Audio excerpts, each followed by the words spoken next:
ब्रह्मसूत्र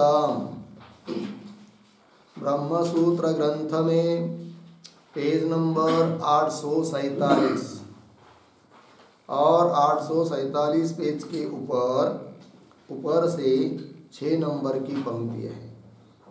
अपि च नाड्यः पुरितद्वा जीवस्य उपाधि आधारः एव भवति तत्र अस्य करणानि वर्तन्ते इति।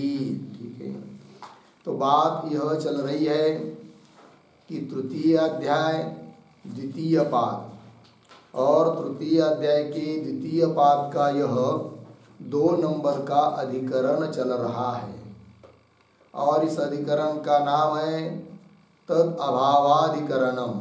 ठीक, और इस अधिकरण का विचार विषय बताया था जीव की सुषुप्ति।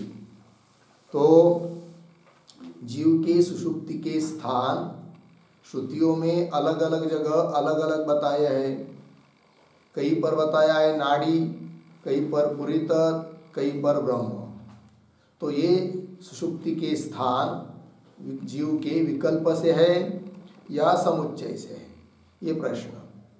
तो पूर्व पक्ष ने अपनी बात कही थी कि ये सब सुषुप्ति के जो जीव के स्थान है वे विकल्प से है, किंतु वह पूर्व पक्षी का कहना ठीक नहीं है। अतः सिद्धांतियों ने पूर्व पक्षी का निराकरण करके इस बात को बता दिया कि जीव के सुषुप्ति के स्थान जो अलग अलग नाड़ी वगैरह बताए हैं वे विकल्प से नहीं है अपितु समुच्चय से है। इस बात को बताया और भी आगे तो कुछ युक्तियों के द्वारा इस बात की सिद्धि कर रहे हैं क्या कि जीव का सुषुप्ति स्थान विकल्प से नहीं है अपितु समुच्चय से ही है। तो वही बात आगे कह रहे हैं, अपि च नाड्यः पुरितद्वा जीवस्य उपाधि आधारः इत्यादि। तो ये जो पंक्ति है अपि च इत्यादि, उसके पूर्व में एक वाक्य लिखते हैं अवतरण के रूप में, किंच किंच प्रकृत दर्शादि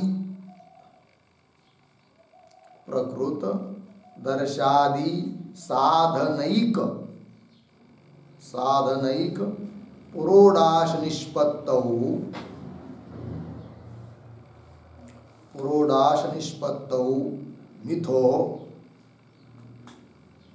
मिथो अनपेक्षतया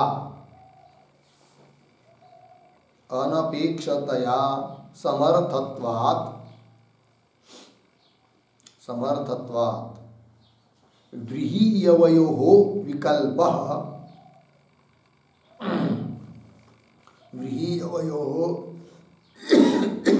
विकल्पः युक्तः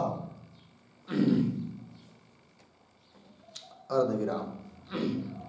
नाड्यादीनां तु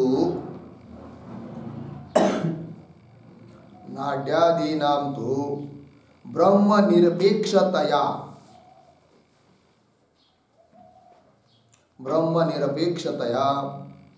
सुषुप्त जीव आधारत्व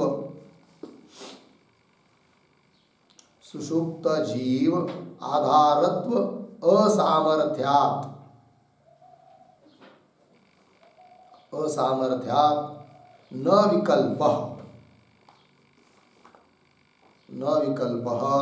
इति आह अपि च इति। ठीक है, देखो वह यार था किंच और क्या, तो कह रहे हैं व्रीह्यव इत्यादियों का तो विकल्प हो सकता है किंतु नाड़ी पुरित इत्यादियों का विकल्प नहीं हो सकता है। क्या कारण, तो उसको स्पष्टीकरण कर रहे हैं। किंच प्रकृत दर्शादि साधन एक पुरोडाश निष्पत्तौ, दर्श पूर्णवास वगैरह यज्ञ यागादि, उसके लिए साधन होता है पुरोडाश, और उस पुरोडाश की उत्पत्ति में व्रीहि भी कारण है, यव भी कारण है।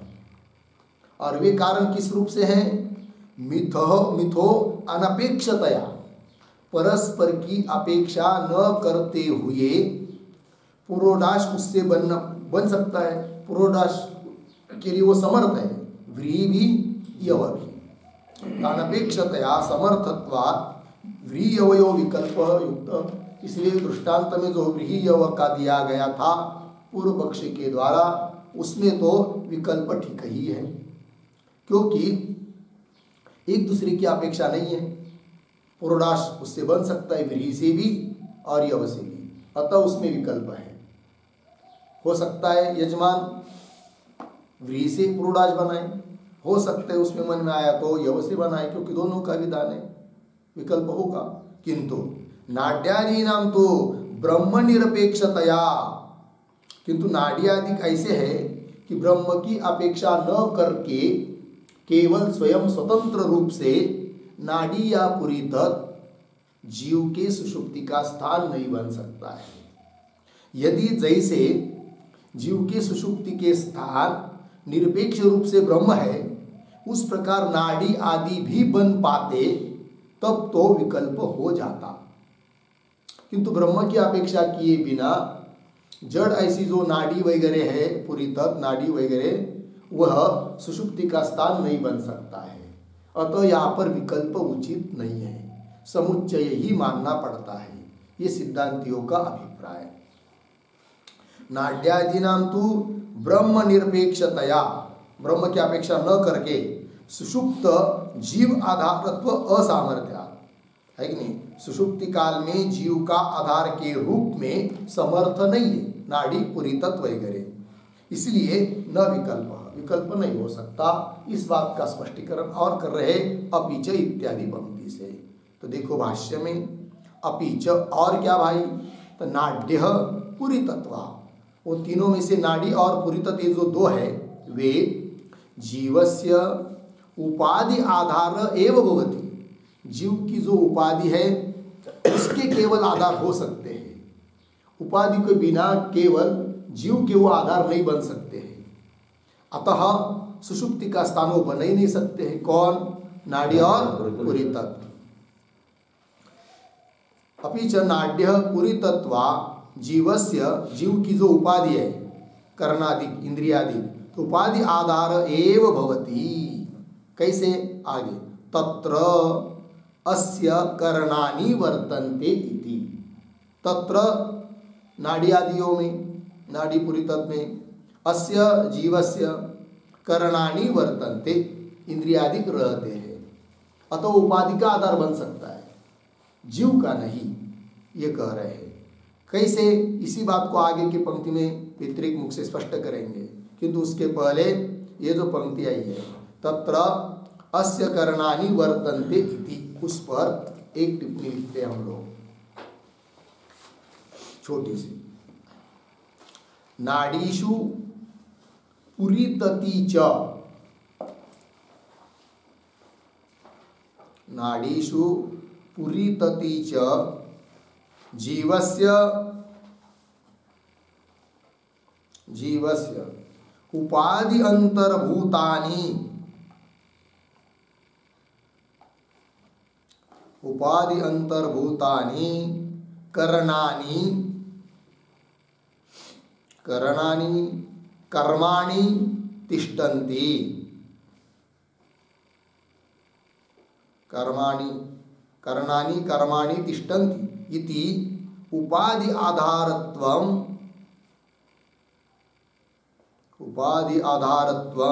तयोः उक्तम पूर्णविराम। जीवस्य तु आधारः ब्रह्म एव इत्यर्थः, ब्रह्म एव इत्यर्थः। ठीक है, देखो भाई अर्थ। तो नाड़ी और पुरी तत्व ये क्या है? जीव की जो उपाधि, उस उपाधि के अंतर्भूत जो करणानि इंद्रिया वगैरह और कर्म वगैरह, उनके व्यापार इंद्रियों के, वो सब रहते हैं, वहीं पर रुक जाते हैं। इति उपाधि आधारत्वं तयो उक्तम, इसलिए नाड़ी और पुरी तत्व ये उपाधि के आधार है, इस बात को बताया। किंतु जीव का आधार तो ब्रह्म ही है, ये बात होती है। आगे चलिए। नहीं उपाधि संबंधम अंतरेण स्वतः एव जीवस्य आधार कश्चित संभवति। क्यों? ब्रह्म अव्यतिरेकेण स्वमहिम प्रतिष्ठितत्वात्। ठीक है, चलिए भाई। तो ये जो पंक्ति है ना, नहीं इत्यादि, उसके भी पूर्व में बहुत छोटा वाक्य लिख दिया होता है। किम इति तयोः साक्षात् एव जीवाधारत्वं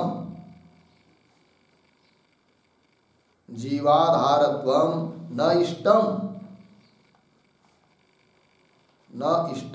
अर्धविराम तत्र आह नहीं इति।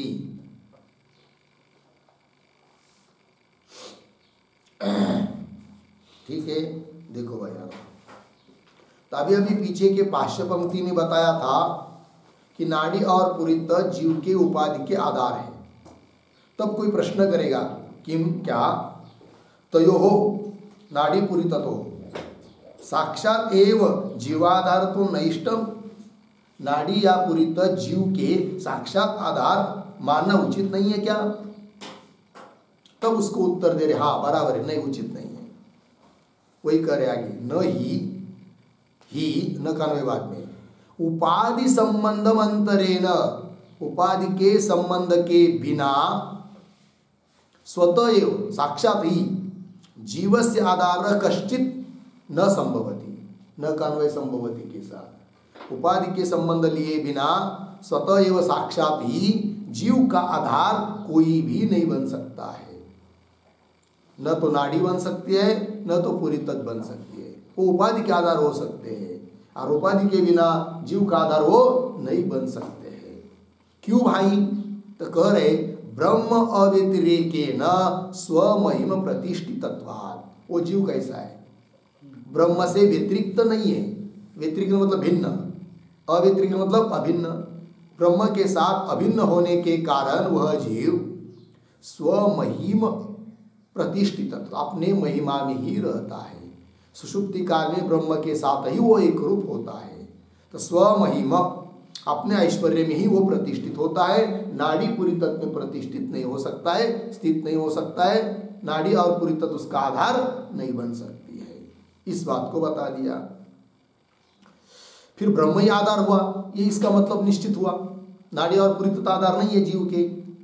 तब आगे बता रहे, और ब्रह्माधारत्वमपि अस्य सुषुप्ते न एव आधारादेय अभिप्रायेण उच्यते। कथम तर्हि तादात्म्य अभिप्रायेण। अब ये क्या, किस बात का उत्तर दे रहे इस पंक्ति से? अब इसको भी समझने के लिए ये जो पंक्ति चालू हुई है ब्रह्माधारत्वम, उसके पूर्व में एक वाक्य लिखना पड़ता है, अवतरण।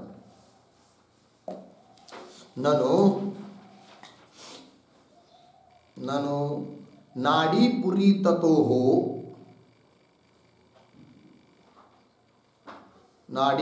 ततोः जीवाधारत्व असंभवात्,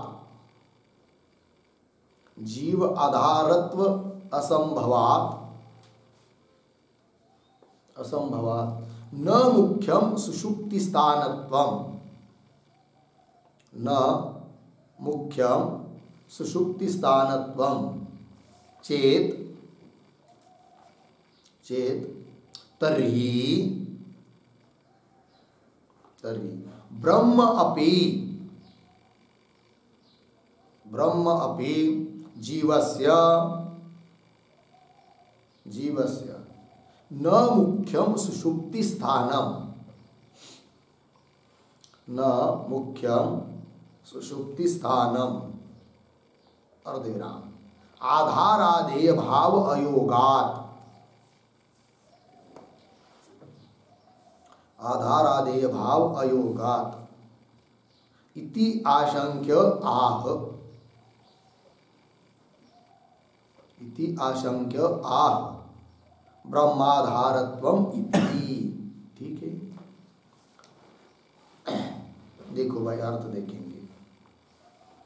तो कोई पूर्व पक्षी शंका कर रहा है कि हे सिद्धांती, अभी अभी आपने पूर्व पंक्ति में क्या कह दिया कि नाड़ी और पुरी तत्व जीव का आधार बन नहीं सकते, अर्थात मुख्य सुषुप्ति स्थान जीव का न तो नाड़ी को मान सकते न तो पुरी तत्व को। ठीक है, वही कह रहे ननु नाड़ी पुरी तत्व हो जीव आधारत्व असंभव। नाड़ी और पुरी तत्व जीव के आधार असंभव है, ये आपने अभी बताया।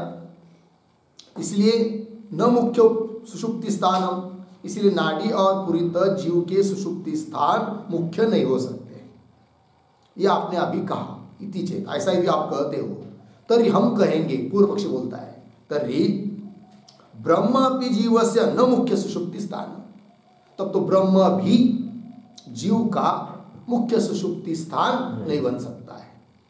बोलेंगे क्यों?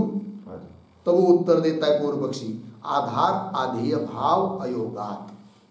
समझ लीजिए हे सिद्धांती, पूर्व पक्षी बोलता है कि हे सिद्धांती, तुम्हारे कहने के अनुसार जीव का सुषुप्ति स्थान मुख्य रूप से ब्रह्म को मानेंगे, तब उसमें आधार आधेय भाव की प्रतीति होनी चाहिए कि ब्रह्म आधार है, जीव आधेय है। वो जैसे पृथ्वी पर भूतल पर कोई मनुष्य सोता है तो उसमें आधार आधेय भाव की प्रतीति होती है, भूतल आधार है, पुरुष आधेय है। उस प्रकार सुषुप्ति स्थान जीव का मुख्य रूप से यदि ब्रह्म है तो ब्रह्म आधार के रूप में और जीव आधेय के रूप में प्रतीत होना चाहिए, जबकि आधार आधेय भाव अयोगात प्रतीति तो होती नहीं है। अतः जीव का सुषुप्ति स्थान मुख्य रूप से ब्रह्म है, यह भी तुम्हारा कहना ठीक नहीं, ऐसा बोल रहा है कौन? पूर्व पक्षी। तो उसको उत्तर दे रहे भाष्य पंक्ति से, क्या कहते? ब्रह्माधारत्वमपि अस्य सुषुप्ते न एव आधार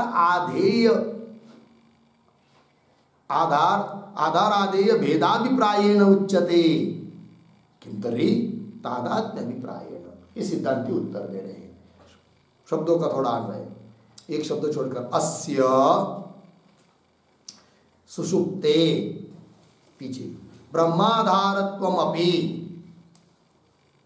आगे आधार आधेय भेदाभिप्रायेण, उसके पीछे न, आगे उच्यते, आगे सरल है।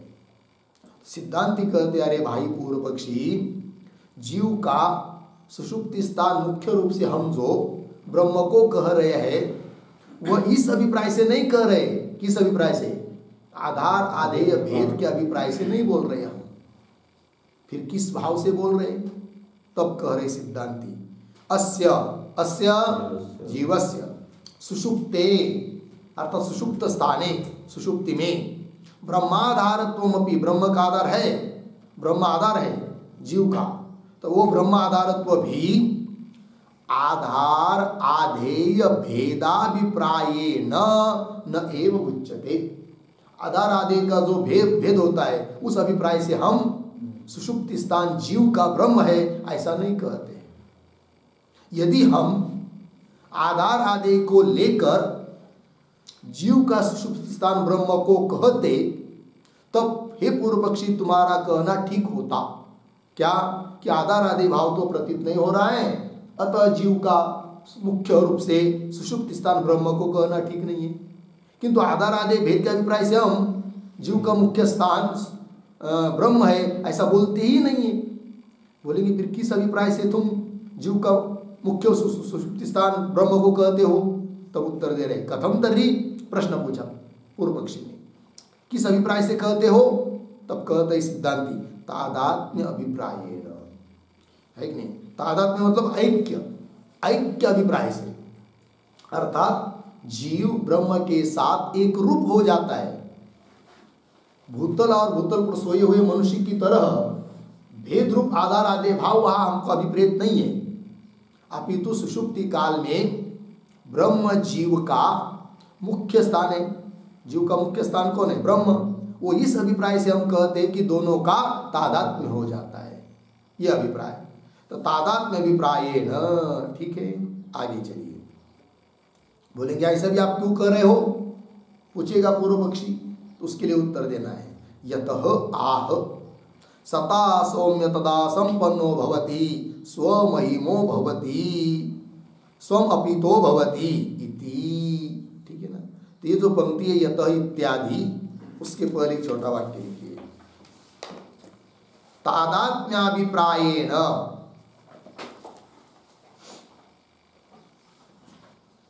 तादात्म्याभिप्रायेण स्वापे स्वापे जीवस्य ब्रह्माधारत्व उक्ति, ब्रह्म आधारत्व उक्ति,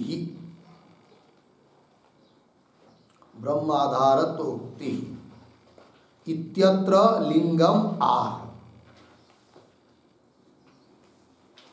इत्यत्र लिंगम आह यतः इति, यतः इति, ठीक है।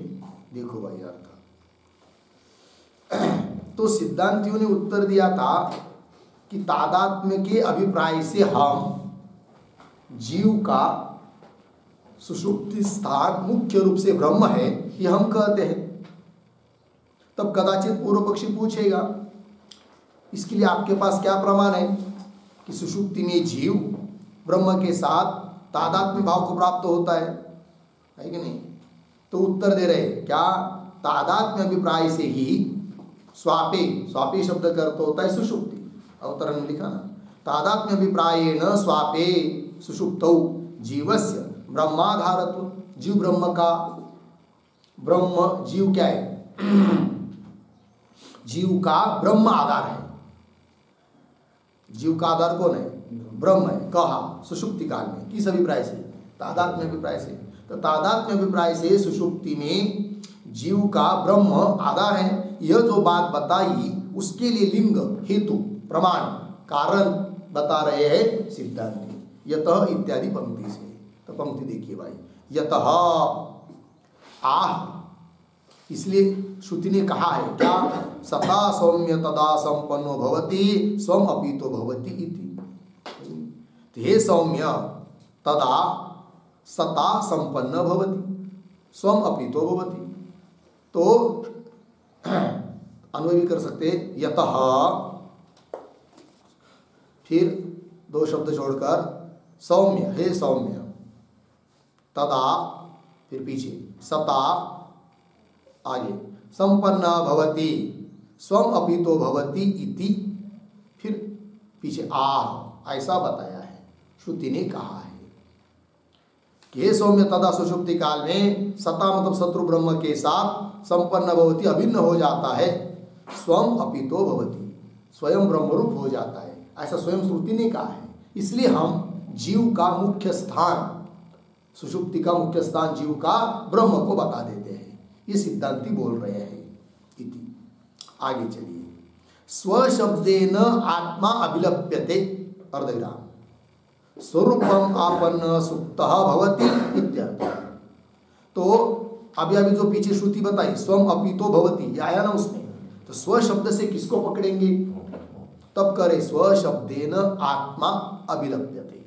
आत्मा, आत्मा मतलब क्या, आत्मा शब्द का अर्थ लिखिए स्वरूप।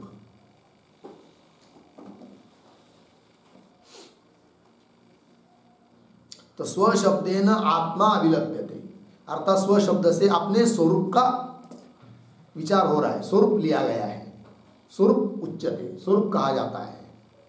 तब अर्थ क्या होगा वाक्य का, श्रुति वाक्य का, श्रुति क्या है, सता सौम्य तदा संपन्न भवति स्वम अपितो भवति। तब क्या अर्थ होगा, तो दे रहे स्वरूपम आपन्नः सुप्तः भवति इत्यर्थः।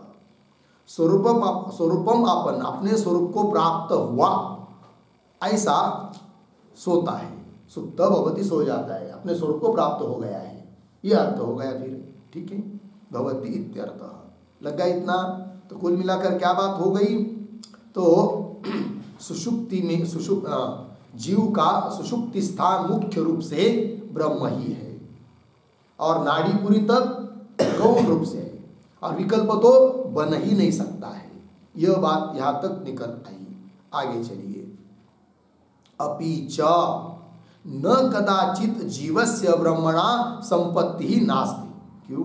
स्वरूपस्य अनपायित्वात्। ठीक है। अब इस पंक्ति से क्या बात कहनी है? तब इसके भी पहले अपि च, इसके पहले भी एक वाक्य लिखते अवतरण। विकल्प पक्षे, विकल्प पक्षे जीवस्य ब्रह्म संपत्तेः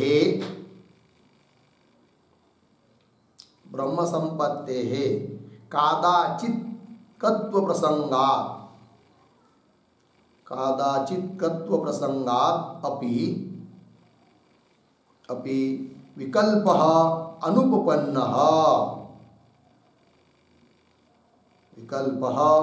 अनुपपन्नः इति आह अपि च इति। ठीक है।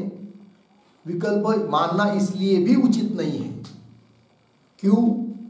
तब कह रहे अवतरण में, विकल्प पक्षे, समझ लीजिए पूर्व पक्षी के कहने के अनुसार थोड़ी देर के लिए विकल्प मान लेंगे। अर्थात जीव का सुषुप्ति स्थान कभी नाड़ी, कभी पुरी तत्व, कभी ब्रह्म, इस प्रकार का विकल्प मान लेंगे थोड़ी देर के लिए। तो क्या दिक्कत आएगी? तब बता रहे हैं। विकल्प पक्षी तो जीवस्य ब्रह्म संपत्ति कादाचित को प्रसंगात, तो जीव ब्रह्म के साथ एक रूप होता है, वो कभी कभी होता है, ऐसा मानना पड़ेगा। कब? विकल्प पक्षी। क्योंकि समझ लीजिए पूर्व पक्षी के कहने के अनुसार जीव सुषुप्ति स्थान, जीव का सुषुप्ति स्थान कभी कौन है? नाड़ी है। तो नाड़ी है मतलब नाड़ी में सो गया, अर्थात ब्रह्म के साथ एक रूप नहीं हुआ। कभी काज जीव का सुषुप्ति स्थान पूर्व पक्षी के कहने के अनुसार पूरी तत्व को मानेंगे, तब भी इसका मतलब यह निकलेगा कि ब्रह्म के साथ एक रूप नहीं हुआ, अर्थात ब्रह्म के साथ सदा एक रूप नहीं मानना पड़ेगा। किंतु ऐसी स्थिति तो होती नहीं है। वही कह रहे विकल्प पक्षे जीवस्य ब्रह्म संपत्ति कादाचित को प्रसंगात, कभी कभी होगा है, इसलिए भी विकल्प अनुपन्न, इसलिए भी विकल्प ठीक नहीं है। क्योंकि जीव का ब्रह्म के साथ तादात्म्य तो हमेशा ही है, कभी है कभी नहीं, ऐसा बोल नहीं सकते। और विकल्प पक्ष पे फिर वैसा कहना पड़ेगा, अतः विकल्प उचित नहीं है। ये कह रहे अपि च भाष्य में, अपि च कदाचित जीवस्य ब्रह्मणा, ब्रह्म के साथ संपत्ति ऐक्य नास्ति, न कानवे बाद में नास्ति, न नहीं है ऐसी बात नहीं। अर्थ देखिए पुनः, अपि च क्या न कानवे बाद में, कदाचित जीवस्य ब्रह्मणा संपत्ति नास्ति, न कभी भी जीव का ब्रह्म के साथ संपत्ति अर्थात तादात्म्य नहीं है, ऐसी बात नहीं। बोलेंगे क्यों?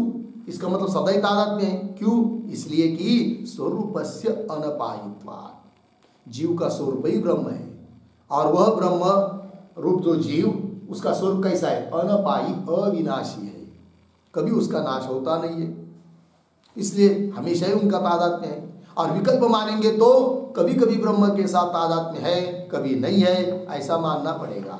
ब्रह्म के साथ अभी अभेद है, अभी नहीं है, ये कहना पड़ेगा, जबकि वो बात ठीक नहीं है। चलिए, स्वरूपस्य अनपायित्वात् है कि नहीं, अविनाशित्वात्, ये बात हो गई। आगे चलिए, स्वप्न जागरितयोः तु उपाधि संपर्कवशात् पररूपापत्तिम इव अपेक्षा तदुपशमात् सुषुप्तेः स्वरूपापत्ति विवक्षते स्वम अपितो भवति इति। ठीक है जी। अब कौन बात बोलनी है? तो ये जो पंक्ति है स्वप्न जागरितयोः, उसके भी पहले एक वाक्य लिखते हैं, जीवस्य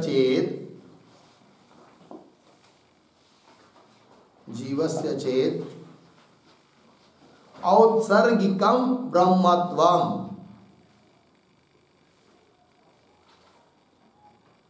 औत्सर्गिकं ब्रह्मत्वम् तर्हि किम किम इति स्वापे तस्य तद्रूपत्वम उच्यते। तद्रूपत्वम उच्यते तत्र आह स्वप्न इति। ठीक है, देखो भाई अर्थ। अभी अभी पीछे भाष्य पंक्ति में, पीछे की पंक्ति में क्या कहा था? जीव का ब्रह्म के साथ सदा ही क्या है?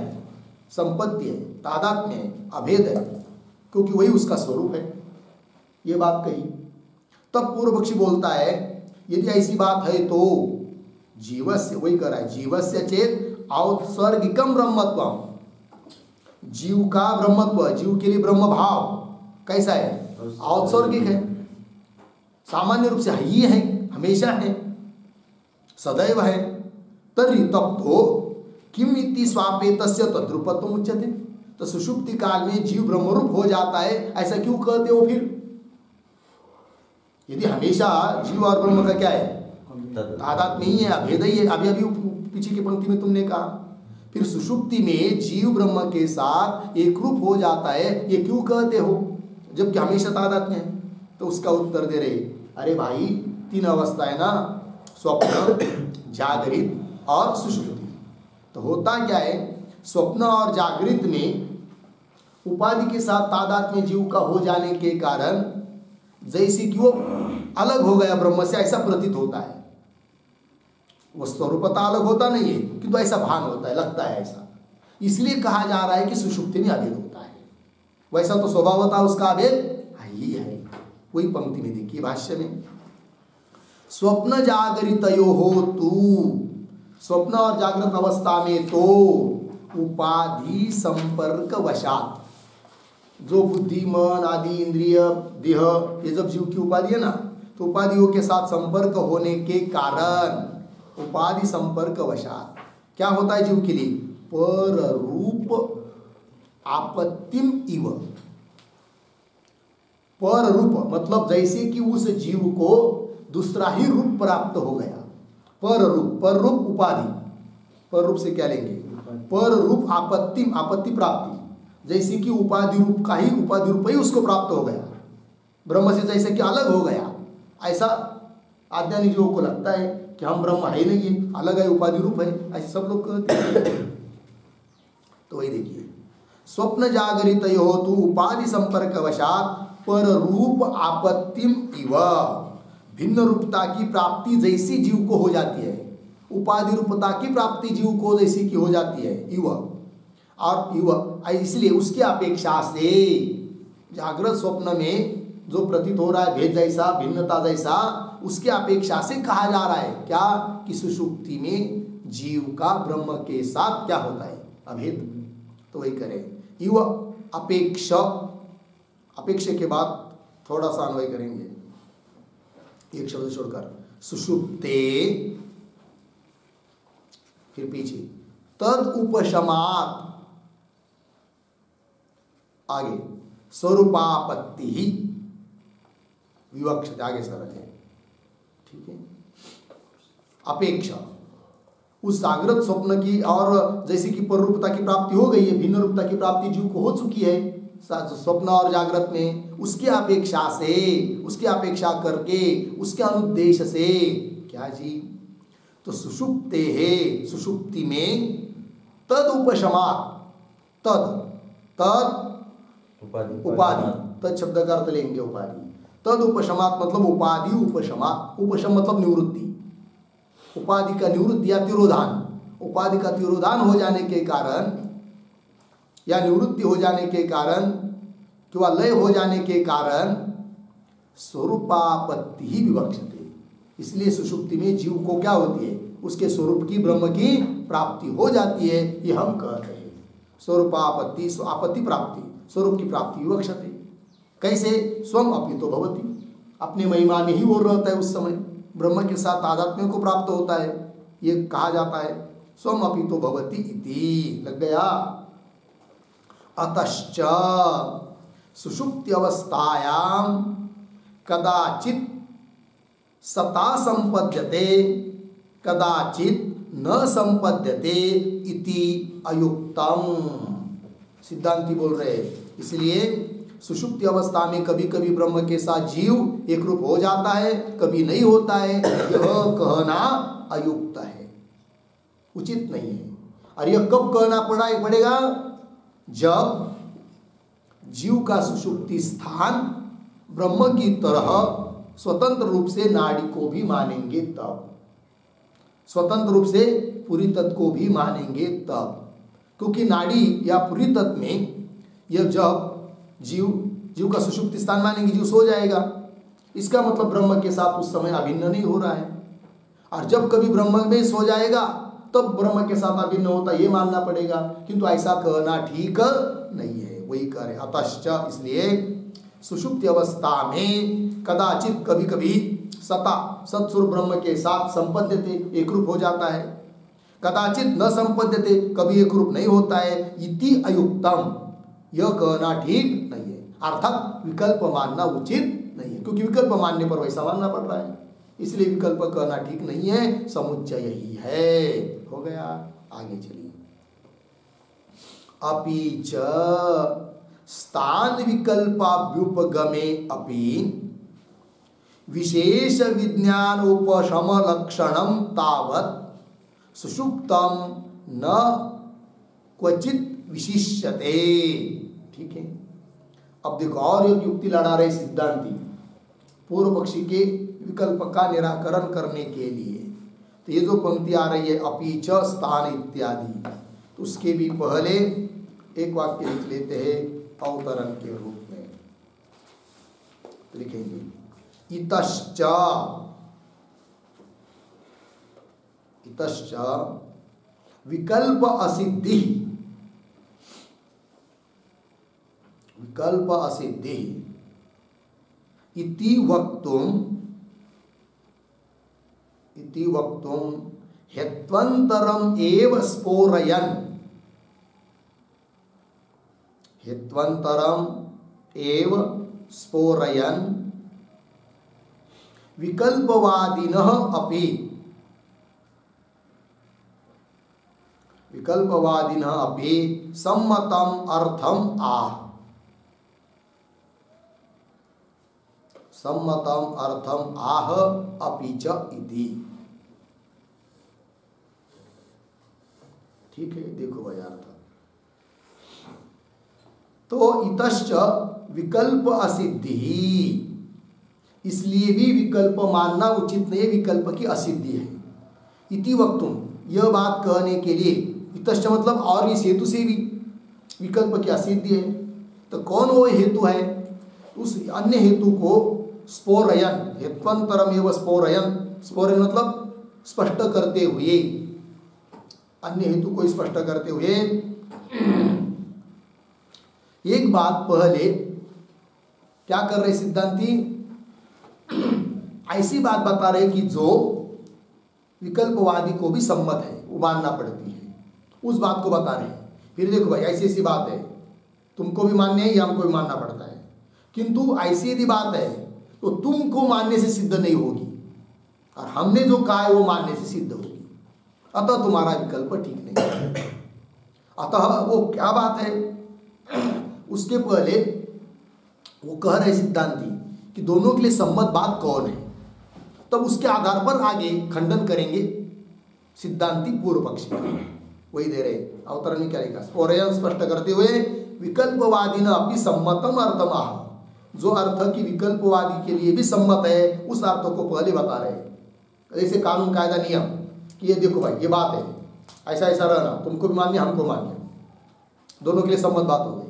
फिर आगे दोनों की चर्चा होगी जिससे खंडन हो जाएगा विकल्पवादी का। तो पंक्ति देखिए, अपि च स्थान विकल्प अभ्युपगमे अपि, सिद्धांती बोल रहे पूर्व पक्षी को, हे पूर्व पक्षी तुम्हारे कहने के अनुसार समझ लीजिए मान भी लेंगे विकल्प, तो भी एक बात तो तुमको भी माननी पड़ती है हमको भी माननी पड़ती है। वो कौन बात है? देखो, अपि च स्थान विकल्प अभ्युपगम्य अपि, स्थान के विकल्प का स्वीकार करने पर भी विशेष विज्ञान उपशम लक्षणम तावत् सुषुप्तम, यह बात न क्वचित विशिष्यते। ध्यान दीजिए, क्या? विशेष विज्ञान उपशम लक्षणम तावत सुषुप्तम, ये सुषुप्ति का लक्षण है। क्या? विशेष विज्ञान, विशेष प्रकार का ज्ञान, उस ज्ञान का उपशम, उपशम शब्द का अर्थ लिखिए अभाव। सुषुप्ति अवस्था में किसी भी विशेष प्रकार का ज्ञान नहीं है, ज्ञान का अभाव है। देखिए भाई, तो विशेष विज्ञान उपशम लक्षण, विशेष ज्ञान का अभाव रूप तावत सुषुप्तम, ये सुषुप्ति हुई। और आगे ये सुषुप्ति लक्षण हो गया, दोनों को मान्य है। और न क्वचित विशिष्यते, क्वचित, क्वचित शब्द का अर्थ लिखिए। क्वचित मतलब नाड़ी पुरीतत ब्रह्मणाम अन्यतमोक्ति ही। क्वचित इति मतलब क्वचित के बराबर नाड़ी पुरीतत ब्रह्मणाम अन्यतमोक्ति।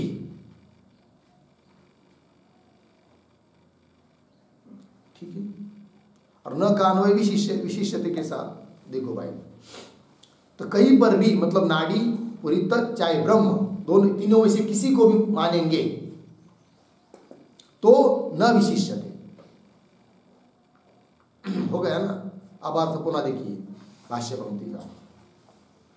तो सिद्धांती कहते पूर्व पक्षी को, हे पूर्व पक्षी, तुम्हारे कहने के अनुसार समझ लीजिए विकल्प मानेंगे। और विकल्प मानने का मतलब क्या? जीव का सुषुप्ति स्थान कभी नाड़ी, कभी पुरीतत, कभी ब्रह्म, यह अर्थ होगा। तीनों में से कोई भी मान लेंगे जीव का सुषुप्ति स्थान, तो भी सुषुप्ति का लक्षण तो सभी जगह समान ही मानना पड़ेगा, उसमें तो भेद नहीं हो सकता।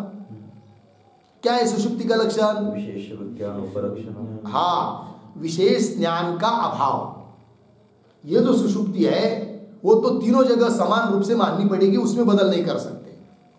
समझ लीजिए सुषुप्ति का, जीव का सुषुप्ति स्थान नाड़ी को मानेंगे तो भी वही रहेगा लक्षण सुषुप्ति का, विशेष ज्ञान का अभाव। पुरीतत को मानेंगे तो भी वही लक्षण, ब्रह्म को मानेंगे तो भी वही लक्षण, उसमें बदल नहीं होगा। ये दोनों को सम्मत है, मान्य हो गया कानून, पूर्व पक्षी को भी सिद्धांति को भी। अब आगे चलिए फिर, तत्र सती, तत्र सती संपन्न तावत तद एकत्वात् न विजानाति इति युक्तम। क्यों? तत्केन कम विजानीयात् इति श्रुतेः। अब देखो भाई, तो ये एक बात ऐसा कानून रखा कि दोनों को मान्य है। अब पूर्व पक्षी की बात से वो बात सिद्ध नहीं हो सकती जो कि दोनों को सम्मत मानी गई है, और सिद्धांति के अनुसार सम्मत हो जाती है, उचित हो जाती है। क्योंकि सिद्धांति जीव का मुख्य रूप से सुषुप्ति स्थान किसको मानते हैं? ब्रह्म को। तब तो विशेष ज्ञान का अभाव सिद्ध हो जाता है, सुषुप्ति सिद्ध हो जाती है, विशेष ज्ञान का अभाव। किंतु जीव के सुषुप्ति का स्थान पूर्व पक्षी के कहने के अनुसार केवल नाड़ी या पुरीतत को मानेंगे तो विशेष ज्ञान का अभाव रूप सुषुप्ति सिद्ध नहीं हो सकती। अतः विकल्प मानना उचित नहीं है। अब अपने सिद्धांत पक्ष में जीव का मुख्य स्थान सुषुप्ति स्थान ब्रह्म मानने पर सुषुप्ति का लक्षण कैसा सुसंपन्न हो जाता है, इस बात को पहले सिद्धांती बता रहे हैं तत्र सती इत्यादि पंक्ति से।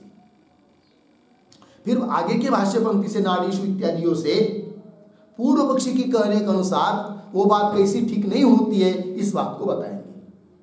पहले देखिए, तत्र सती मिला, तत्र, तो तत्र इत्यादि पंक्ति से अपनी बात बोल रहे हैं, तो तत्र के पहले एक वाक्य लिख लीजिए छोटा सा अवतरण। स्वापस्य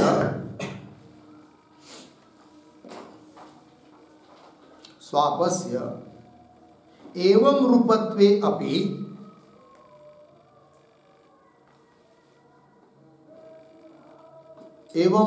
अपि विकल्पे विकल्पे का अनुपपत्ति ही, का अनुपपत्ति ही अर्धविराम, तत्र आह तत्र इति, तत्र इति, ठीक है। अर्थ देखो भाई, कोई पूछेगा स्वापस्य एवं रूपत्वपि, स्वाप मतलब सुषुप्ति, और सुषुप्ति का स्वरूप अभी अभी भाष्य के पीछे की पंक्ति में बता दिया, विशेष ज्ञान का अभाव। तो स्वापस्य नाम सुषुप्ते एवं रूपत्वपि, सुषुप्ति का इस प्रकार का रूप मानने पर भी विकल्पे का अनुपत्ति, विकल्प मानने में क्या अनुपत्ति है, तब बोल रहे तत्र इत्यादि पंक्ति से। देखो भाई, तत्र ऐसी स्थिति में, ऐसा सुषुप्ति का लक्षण होने पर सती संपन्न तावत, सती, सती, सती का अर्थ लिखिए ब्रह्मणि, ब्रह्म में जीव एक रूप हो जाता है तब सुषुप्ति काल में। सती संपन्न तावत, ब्रह्म में जीव एक रूप हो जाता है तब एकत्वात् न विजानाति, एकत्वात्, एकत्वात् का अर्थ लिखिए अद्वैत अवस्थावत्वात्, अद्वैत अवस्थत्वात्, ऐसा लिखिए। एकत्वात् का अर्थ अद्वैत अवस्थत्वात्,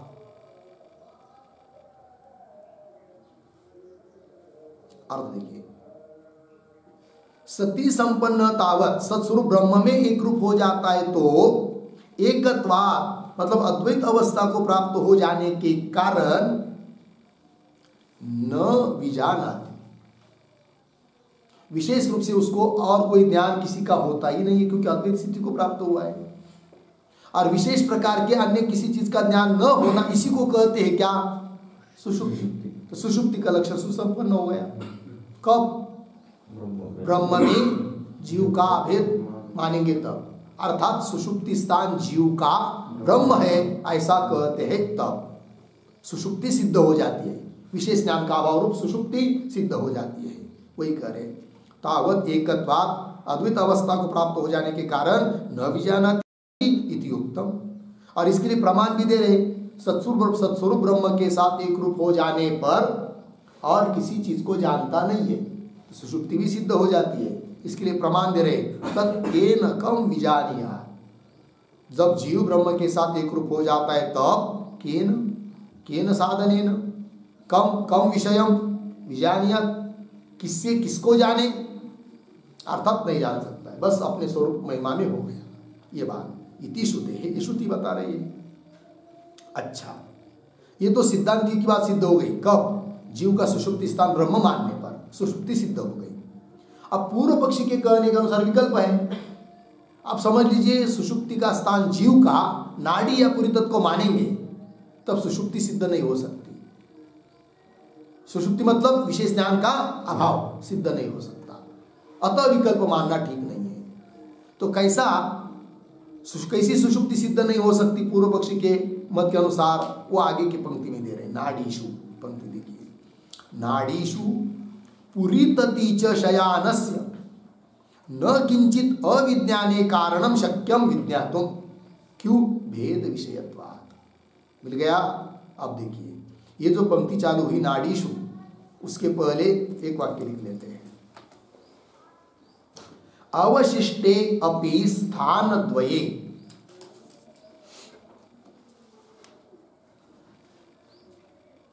अवशिष्टे अपि स्थानद्वये यथोक्तम सुषुप्तम, यथोक्तम सुषुप्तम, सुषुप्तम युक्तम एव, युक्तम एव इति आशंक्य आह, इति आशंक्य आह नाडीषु इति। ठीक है, देखो भाई अर्थ, अवशिष्टे अपि स्थानद्वये, तो अभी पीछे की पंक्ति में क्या कहा था, जीव का सुषुप्ति स्थान ब्रह्म, उसको छोड़कर अवशिष्ट बचे हुए दो स्थान कौन? नाड़ी और पुरीतक। वही कह रहे अवशिष्टे अपि स्थान द्वये, नाड़ी और पुरीतक दो, उसमें यथोक्तम सुषुप्तम युक्तम, जो सुषुप्ति का लक्षण किया है वो युक्त युक्त वहां पर भी हो जाएगा। ऐसा कदाचित कोई बोलेगा पूर्व पक्षी कि जैसे ब्रह्म को जीव का सुषुप्ति स्थान ब्रह्म है ऐसा मानने पर सुषुप्ति सुसंपन्न हो गई, सुषुप्ति का लक्षण घट गया, उस प्रकार क्या जीव का सुषुप्ति स्थान नाड़ी या पुरीतक है ऐसा मानने पर भी जो लक्षण हम लोगों ने सुषुप्ति का किया है वो तो वहां पर भी घटित हो जाएगा, ऐसा कदाचित बोलेगा कौन? पूर्व पक्षी। तब उसको उत्तर दे रहे नहीं हो सकता। क्यों? नाड़ीषु पुरीतति च शयानस्य, यहां तक आ गए? शयानस्य, उसके बाद थोड़ा अन्वय, दो शब्द छोड़कर शयानस्य, उसके बाद अविज्ञाने, पीछे किंचित, आगे कारणम, एक शब्द छोड़कर विज्ञातुम, थोड़ा पीछे न आया है, न, फिर शक्यम, आगे भेद विषयत्वात्। ठीक है। नाड़ीषु पुरीतति च शयानस्य, समझ लीजिए नाड़ी में सो रहा है कौन? जीव, या पुरीतक में सो रहा है तो शयानस्य। ऐसे जीव के लिए क्या? अविज्ञाने, अविज्ञाने, अविज्ञाने मतलब विशेष ज्ञान के अभाव में, सुषुप्ति सिद्ध होने में, किंचित कारणम, मिल गया?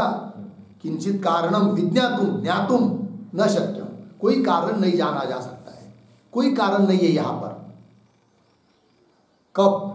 समझ लीजिए जीव का सुषुप्ति स्थान मानेंगे किसको? नाड़ी या पुरीतक को, फिर वहां पर भी विशेष ज्ञान का अभाव है, ऐसा सिद्ध करने के लिए कोई कारण नहीं है, अपितु यही सिद्ध हो जाएगा कि वह विशेष ज्ञान होना चाहिए। बोलेंगे क्यों? हेतु दे रहे आगे, भेद विषयत्वात्। हेतु मिला? भेद विषयत्वात् का अर्थ लिखिए द्वैत अवस्थावत्वात्। भेद विषयत्वात् जो शब्द है ना, उसका अर्थ है कि द्वैत अवस्थावत्वात्।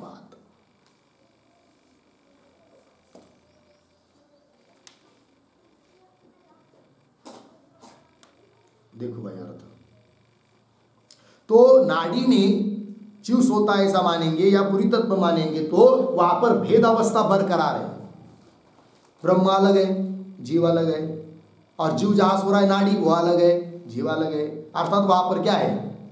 द्वैत अवस्था है।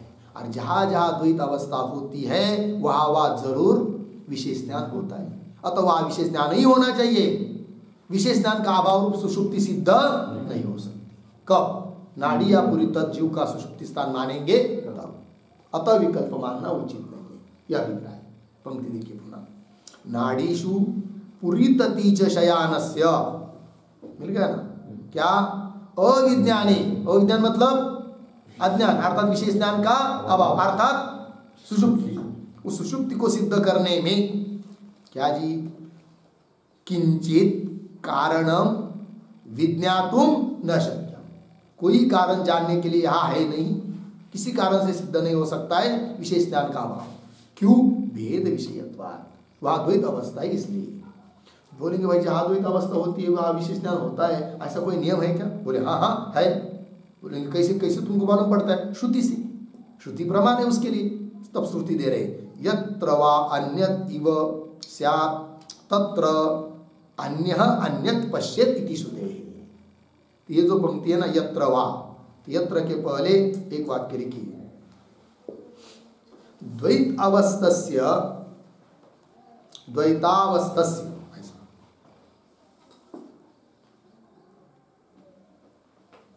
द्वैतावस्थस्य विशेष ज्ञान नियमे,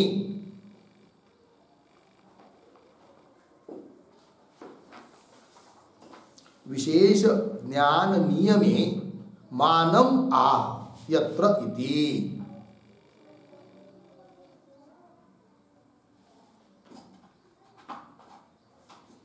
ठीक है, मानम आह यत्र इति। अर्थ देखिए भाई, द्वैत अवस्थस्य विशेष ज्ञान नियमे, द्वैत अवस्था जहाँ भी होती है, जिसको भी होती है, वहाँ पर विशेष ज्ञान का, विशेष ज्ञान नियम, विशेष ज्ञान वहाँ होता ही है। जहाँ जहाँ द्वैत भाव है वहाँ वहाँ विशेष ज्ञान होता ही है कि नहीं? द्वैत हो और विशेष ज्ञान का अभाव हो, ऐसा नहीं हो सकता है। कोई करे द्वैत अवस्था से विशेष ज्ञान नियमे, मान, मान मतलब प्रमाण दे रहे हैं। क्या प्रमाण है? यत्र वा अन्यत इव स्यात्, यत्र जिस भी अवस्था में अन्यत इव भेद की जैसा रहता है, द्वैत अवस्था जैसी होती है, अन्यत इव स्यात् तत्र अन्य अन्यत पश्येत्, वह अन्य अन्य को देखता है। अर्थात द्वैत अवस्था जाए वह विशेष ज्ञान होता है। फिर यहाँ पर यदि सुषुप्ति, जीव का सुषुप्ति स्थान नाड़ी या पूरी तत्व को मानेंगे, फिर वहाँ पर तो नाड़ी है, उसमें सोने वाला जीव है और उससे अतिरिक्त ब्रह्म है। इस प्रकार बहुत सारे द्वैत पदार्थ होने के कारण विशेष ज्ञान का अभाव रूप सुषुप्ति सिद्ध करने में कोई कारण हमको दिखता नहीं है, अर्थात सुषुप्ति सिद्ध नहीं होगी। अतः जीव का सुषुप्ति स्थान नाड़ी या पूरी तत्व को मानना उचित नहीं है, विकल्प से, स्वतंत्र रूप से। फिर मानना है तो कैसा? समुच्चय से। और समुच्चय भी कैसा? फिर मुख्य तो ब्रह्म और द्वार रूप से नाड़ी और पूरी तत्व, ये मानना उचित होता है। ये सिद्धांतियों का अभिप्राय हो गया ना इतना। यत्र वा अन्यदिव स्यात् तत्र अन्य अन्यत् पश्येत् इति श्रुतेः, ये श्रुति का प्रमाण दे दिया। ठीक है, आगे क्या है? ननु, तो ननु इत्यादियों से आक्षेप कर रहे हैं, तो ननु के ऊपर लिखिए आक्षेप। अब क्या आक्षेप है भाई? इस आक्षेप का और आगे के ग्रंथ का विचार हम लोग बाद में करते हैं।